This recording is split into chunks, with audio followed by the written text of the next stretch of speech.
हे जान यूपी बिहार में कमाल कइलू तो जियल लइकन क तू तो मोहाल कइलू। ए जान यूपी बिहार में कमाल कइलू तो जियल लइकन क तू तो मोहाल कइलू। सोरहो सिंगार तोहर करे बेकरार जन मार तोहर ब्यूटी हो करी के पर ड्यूटी हो जन मार तोहर ब्यूटी हो करी के पर ड्यूटी हो।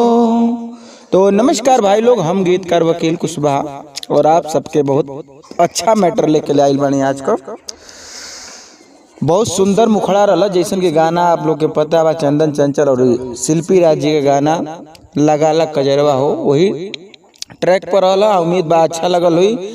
तो जे भाई के सिंगल गाना बा, जे भाई के गाना चाहता नंबर से संपर्क करके मामूली सा चार्ज दे के ले सकेला। ऐसे सुंदर सुंदर मुखड़ा यदि आपके सुने के बाद आप पसंद करके ले के बाद तो चैनल के सब्सक्राइब करी। आप वीडियो अच्छा लगल हो तो लाइक करी, कमेंट करी और शेयर जरूर करी।